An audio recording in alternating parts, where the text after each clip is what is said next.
Over to you, Oliver. Thanks for allowing me to come up. Good morning, everybody. So what I'd like to take you through is, in terms of RTMS certification, what one would need to demonstrate in order to become compliant. So I'm not going to go through the reasons for it. I mean, Paul has done a reasonably good job. He's done a great job of explaining the methodology behind why we're doing it. I'm going to tell you what you need to demonstrate in order to become certified. Looking through the register this morning, I saw that there was a large number of non-certified companies. How many of you here have already achieved RTMS certification? Just raise your hand. Just a few. So majority are new operators, so it hopefully will be valuable to you. Okay, so RTMS is a South African national standard that prescribes certain requirements for transport operators, for the consignors or the point of loading, and for the consignee. So all three stakeholders in the supply chain have specific requirements that they would need to comply with in order to become certified. It is an SABS national standard. So the SABS TC241 meets, I think, 3-4 times a year and helps to develop the standard in conjunction with inputs from industry, government, and other sort of interested parties. The existing standard has got 13 elements. In fact, it's just been revised. And yesterday, I was at a meeting at the Department of Transport, and I heard that the new standard has been published a week or two ago, which we weren't aware of. We knew it was coming, but it has been published now. So this is currently the old version. The new version you can purchase from SABS, either online or at one of their facilities. But it hasn't changed significantly in terms of the inherent requirements. There have been 1 or 2 cosmetic additions, and the main change has been, and I'll talk about it later, the main change has been the addition of consignor and consignee requirements to the SANS 1395 document. So I think, as Paul mentioned, one can broadly categorize the existing standard into four pillars, or 4 main elements. The one is fleet and loading control. In other words, how do you manage your payload? The second broad element is safety and compliance, and that for me is probably the defining or the overarching requirement of RTMS, is making sure that your vehicles, the load, and the driver is safe when on a public road. Then we look at driver wellness. It's an area of huge opportunity in our country. Drivers that are not medically fit or may have conditions they're unaware of are a huge risk factor on the road. So we look at, or the standard looks at, prescribing or stipulating requirements that one would need to implement and comply with for the drivers. And the 4th main pillar is termed support, but actually it's making resources available required by RTMS, but also for skills development and driver training. And we are seeing more and more how important driver training is becoming in meeting all the other requirements. So I'll summarize in the next few slides the main components of these 4 main pillars.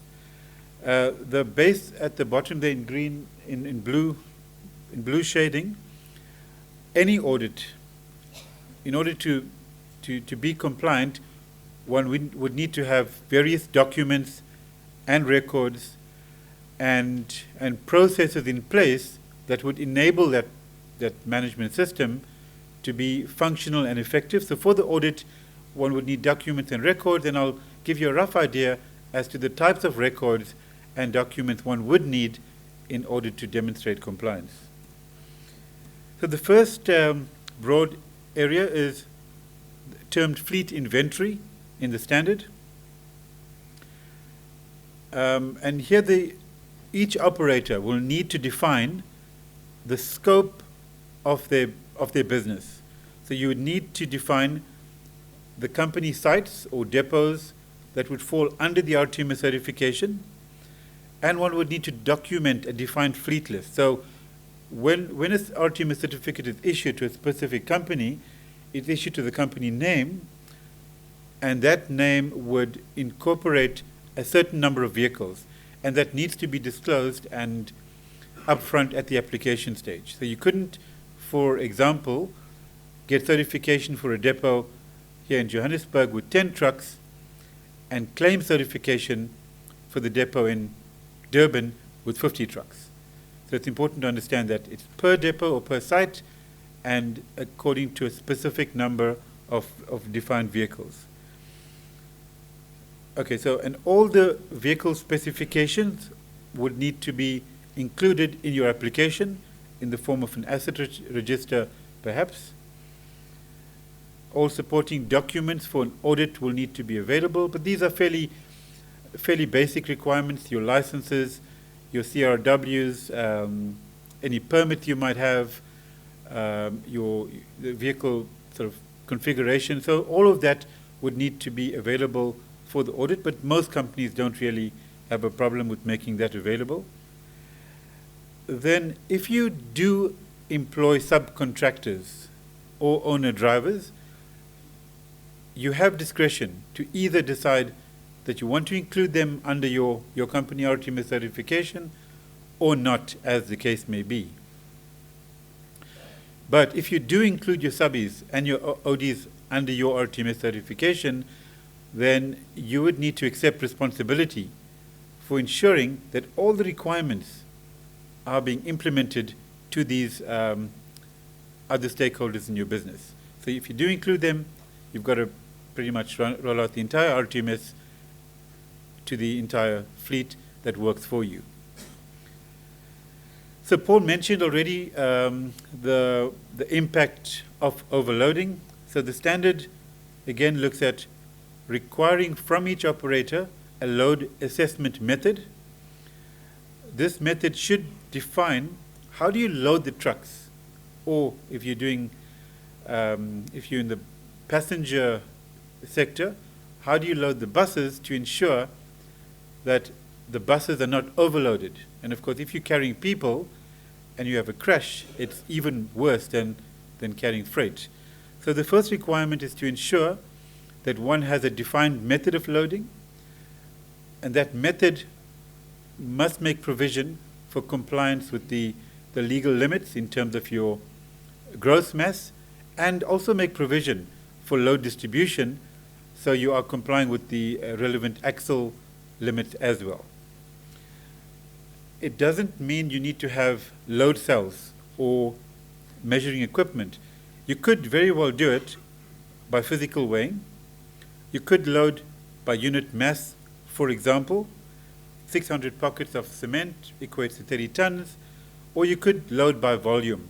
In other words, converting literage to a mass.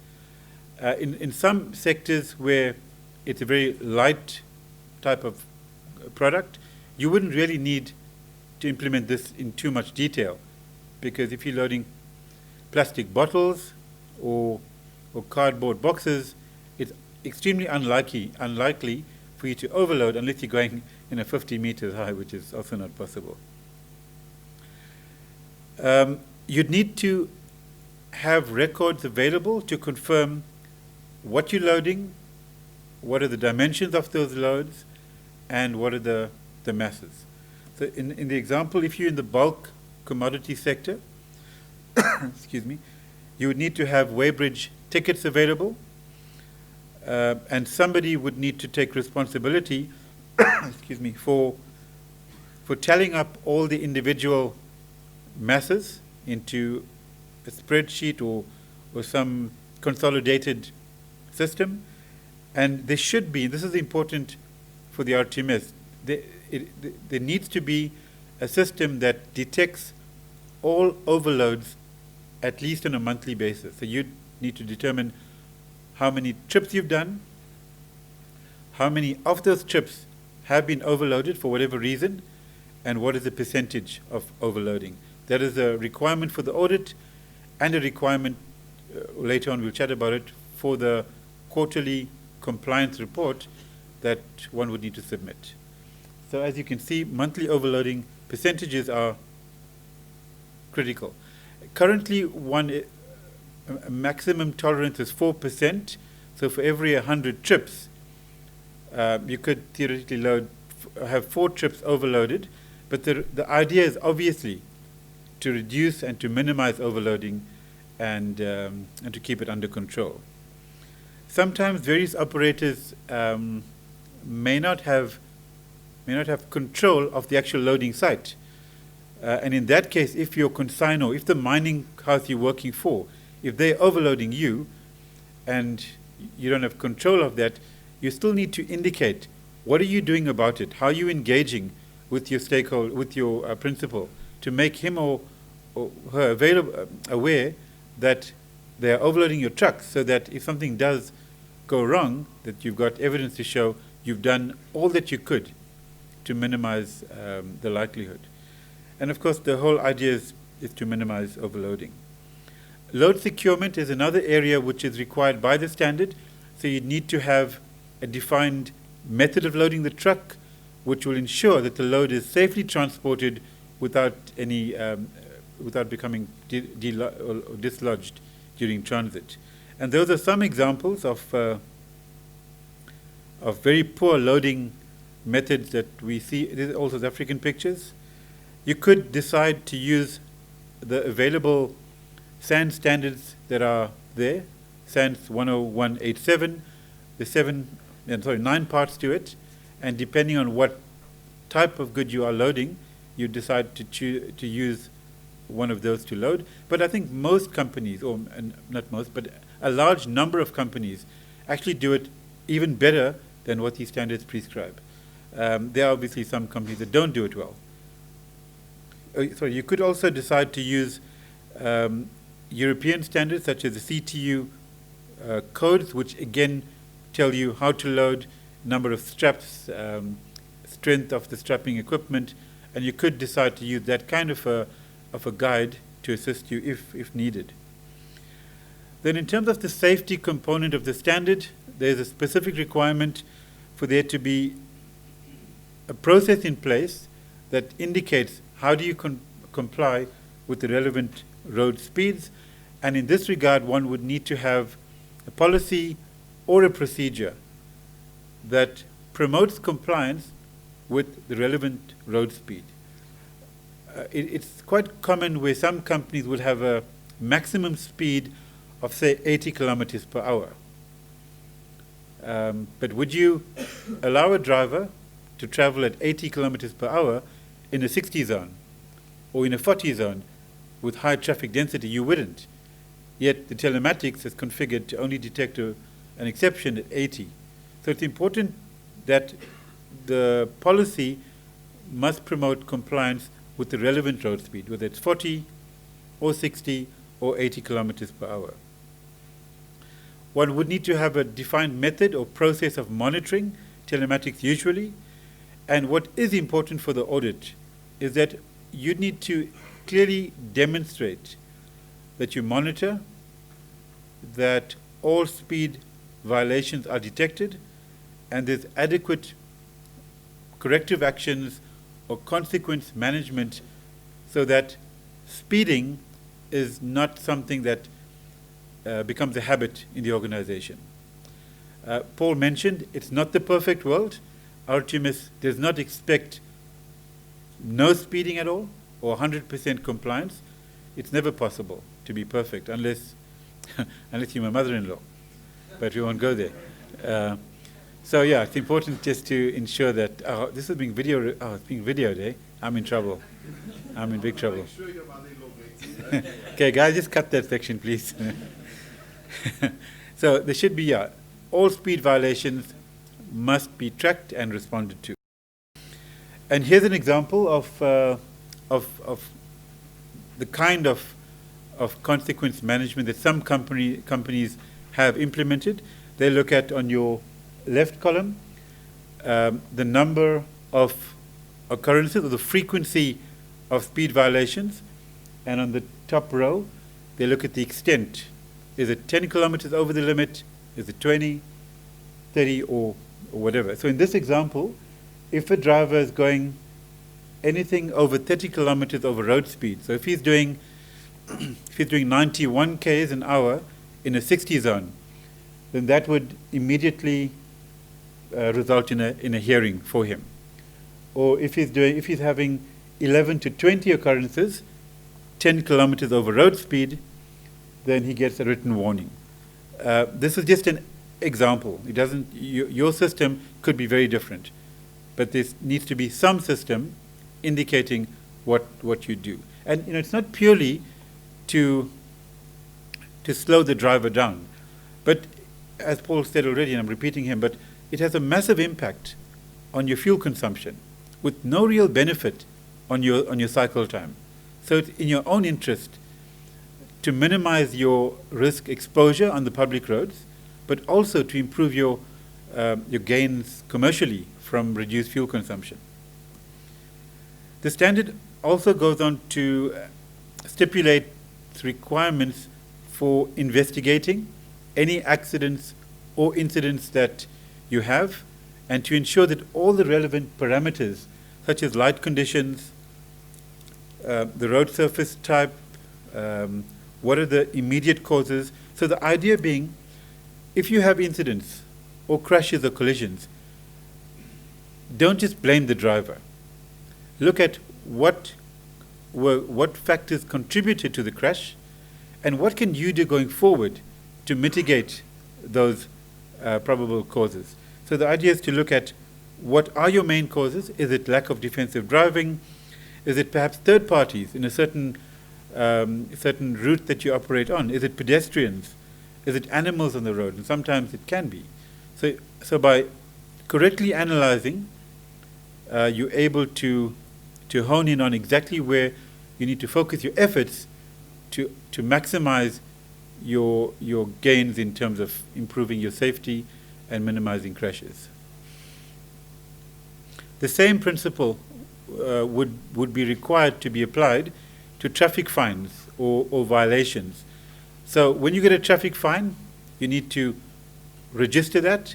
What is the nature of the offense? Who is the driver? Which corridor is it happening in? So all of that will help you to identify, okay, we've got 40% of traffic fines related to overloading, or 20% related to brake lights, whatever the case may be. So you pick up trends, and by understanding what are your main causes, you're then able to either beef up your vehicle maintenance program, or driver training, or better monitoring.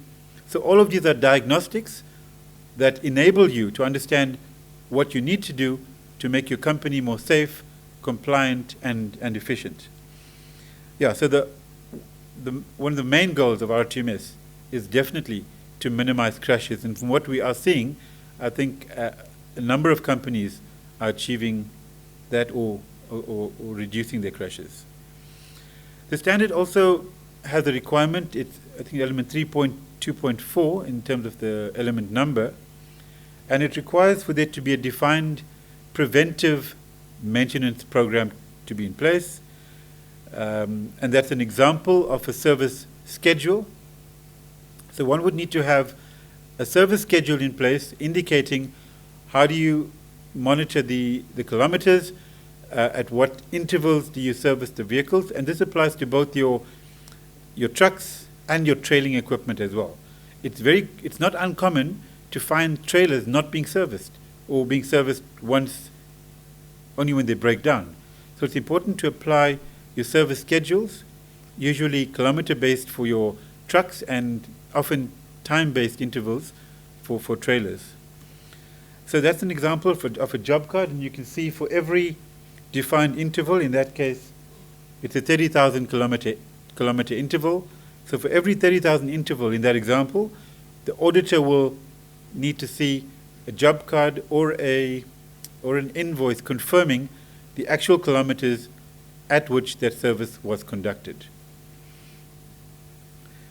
The standard also requires for there to be a daily vehicle safety check or a pre-trip vehicle inspection. So you need to have a checklist in place, and obviously it's important for that check to be done in a disciplined, effective, and consistent manner. You know, if you're doing 30 trips a month, and only 20 trips get properly inspected, the other 10 become big risks. So, and it's not an easy thing to do if you're doing a high number of trips, but you've got to train the drivers and make them understand that it's their own personal safety at risk. It's other road users. So you've got to make sure that the vehicles are checked in a consistent, structured manner. And where there are safety critical defects that are reported, the vehicle should not be allowed to operate until it has been repaired. From the audits we conduct, or have been conducting for the past 10, 12 years, this is one of the main non-conformances we pick up, where either the pre-trip inspections are not done consistently, or they are being done, but defects are reported. For example, brakes faulty, but the vehicle operates for 6, 7, 8 days, and after 8 days of operation, only then does it get repaired. That is a massive safety risk. If the vehicle is defective, if the defect does present a safety risk, it needs to be stopped from operation and repaired before being allowed onto a public road. And the auditor typically will take a sample of trucks over a specific time period and request the actual pre-trips, and then look through them and say, okay, you had a defect reported on the 10th of April, can I see the job card? And validate that it was in fact repaired timeously. Fatigue management is another requirement of the standard, and here one would need to have policies or processes in place that make provision for ensuring that driver rest days are planned for, ensuring that you have a shift hour maximum and you monitor that. You also monitor continuous driving hours. If the driver is going from Joburg to Cape Town, you need to allocate stopping or truck stops. You need to monitor is he stopping, and if he's not, someone needs to follow up, because obviously if he's driving long distances, monotony is an issue, and one could easily fall asleep if you didn't apply adequate fatigue management. And of course, education and training of the drivers around these kind of disciplines are critical. And I always use the example, I've often come across where a driver comes on shift at 5 a.m., say, and a collision happens at 5:30 or 6. So he's been an hour at work, so he's still quite fresh. But you don't know how many hours of sleep the driver's had before coming to shift. And you can't monitor that unless you put a chip in his hand somewhere, but we're still not near that. So you need to educate him, make him aware of the importance of sleep for his own well-being. And so those are kind of initiatives one would need to implement to ensure that not just the system is available, but the awareness, education, and training complements the monitoring and measurement that you would need to implement. With regard to driver wellness, I think driver wellness has been, without a doubt, one of the most neglected areas in the transport sector. And here the standard looks at a requirement to have a medical fitness policy. And this should make provision for at least annual medical checks that the drivers would need to undergo, specifically to diagnose chronic illnesses that they may have, which would be a risk on the road. So things like diabetes and hypertension are big risks. I mean, I read a white paper the other day. Even in the US, chronic illnesses is becoming a major cause of collisions, either it's not diagnosed, or the driver doesn't know of it, or it is diagnosed, but he isn't managing it correctly. So he's not taking his medication timeously, his diet is incorrect, so all these kind of factors. So here the standard looks at A, having the medical fitness test done. If the driver does have a chronic illness, to have a system indicating how you would manage that higher risk driver. And of course, having wellness awareness on fatigue, diet and nutrition. And we know diet plays a big role in fatigue. Drugs and alcohol, and interesting, especially with the new sort of issue around cannabis, in terms of it being one can freely use it in your private space. Is the truck cab a private space? I don't think so, but it's a grey area which companies are having to deal with. So having a drug and alcohol policy is important, and it's important to enforce it and implement it. If a driver is, intoxicated, you want to know that before he comes on site. Exercise, and obviously it's an important area for the drivers to be aware of, unless you want to put a gym in the trucks or in the trailers, but that's not likely. And of course, making sure that they take responsibility for managing their own health. And yeah, I mentioned drug and alcohol policy is a requirement. The auditor then would look for evidence that you have a policy in place, and how do you implement that policy. Because if you're in Amsterdam, you can be free to do what you like with cannabis. So in terms of the support element, there should be a system in place to ensure that every driver has the correct driving license, and if it's expired, you should not, or your system should prevent a driver from getting into the truck. Driver training, I've already mentioned significantly, how significant driver training is.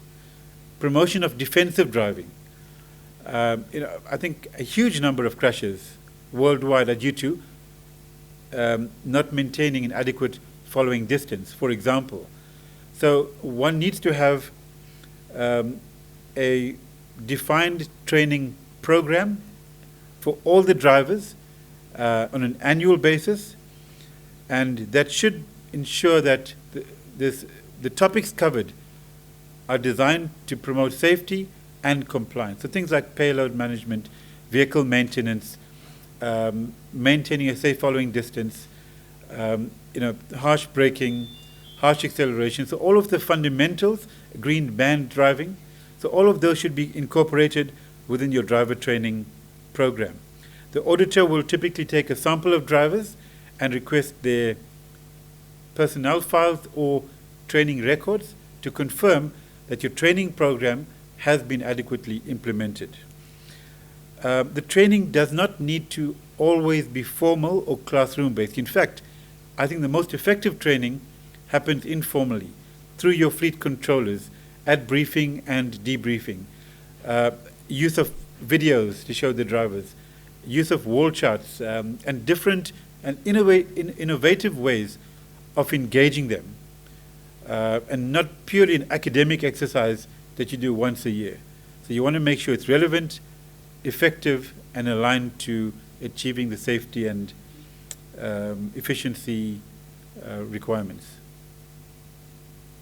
As I mentioned, one needs to have documented policies, procedures, work instructions, etc., for each element in the standard, indicating this is how we as a company do it. And RTMS is applicable to a company with 2 trucks. In fact, we had a company at the Coke workshop with 2 trucks that achieved RTMS certification. And in fact, Safiso from Squama was at the course yesterday. So he's got 2 trucks, and he's got all the policies and procedures and systems he needs. So one doesn't need specific technology or a very advanced or technologically advanced system. You can do it pretty much on a blackboard in your workshop. But what is important, that you do address it, it's relevant to your business, it adds value and achieves the end result.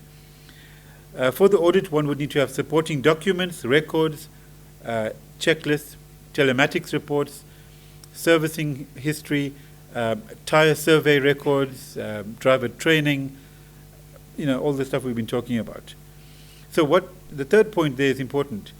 The RTMS system that you have for your company should make sure that if there are anomalies or non-conformances, that you detect them internally. So if you've had service overruns, if you've had overloads, speed violations, fatigue issues, your system should detect that and you should implement corrective action. So it's an ongoing sort of culture you build in. You have a policy, you keep monitoring and measuring. If something goes wrong, you identify it, implement corrective actions, and in that way, you're continually improving the operation. So it's not static, and it is important to adopt that as a fundamental way to ensure sustainability of the RTMS is promoted within the organization. There are a few management functions that are required. So KPIs or monitoring of stats is essential, both for your own knowledge, and it's a reporting requirement for the RTMS on a quarterly basis. One would need to conduct an internal audit because RTMS is self-regulation. The annual external audit is something of a sample check. It's really important that you do your own internal audit and you ensure that management reviews your performance. And if changes are required to be made, that changes are in fact made. And the goal being continual improvement, preservation of the roads, improving road safety, prioritizing vehicle roadworthiness, ensuring responsible driving behavior, promoting health and wellness, and of course minimizing crashes and reducing injuries and fatalities. So I mentioned at the beginning the standard has recently been revised and has been published. There are three sort of main additions. The one is abnormal loads, where there is a reference to the TRH 11 document, which provides guidance for abnormal load operators. The second is a direct reference to SANS. Okay, so abnormal loads, the TRH 11 is referenced in the revised RTMS standard. So if you're an abnormal load operator, you need to be aware of the TRH 11 in terms of mass or dimensional exemptions and how to address those, how the permit process, all of that. If you're in the dangerous goods sector, you're transporting diesel or fuel or chemicals that are listed with the UN number, so you need to comply with SANS 1518 in terms of the vehicle design. And the important one is SANS 10231, which stipulates operational requirements for the transport of dangerous goods by road. So in the previous version of the standard, these were inferred requirements, but now these are stated just to ensure there are no gray areas. But the main addition to the standard is the addition of consignee requirements. So previously, we had three RTMS standards in 2006. One was for operators, one was for consignors, and one was for consignees. Now, with the latest revision, the consignee requirements have been added. So it's one standard addressing all the stakeholders in the chain. So Section 4 requires that consignors or consignees manage all vehicles leaving or entering the facility as per the RTMS requirements. So it includes transport contractors. So if you're a manufacturing hub and you have raw material suppliers coming into your business, you'd need to have a system showing what would you now implement for incoming goods and how do you manage that. The same would be applicable to the consignor or consignee's own fleet. So the Section 4 looks at how does the consignor or consignee manage RTMS certified operators, how do they manage non-certified operators, how do they manage their own fleet, how do they manage outgoing vehicles, and what system do they have to ensure before a vehicle leaves the manufacturing or loading site that vehicle has been inspected and they have some system to validate the safety of that vehicle.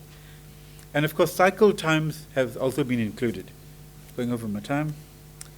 Okay, so essentially, the new requirement is about extending corporate governance, not just to the core business, but how do you extend that governance onto the road if you're transporting goods as a consignor and consignee.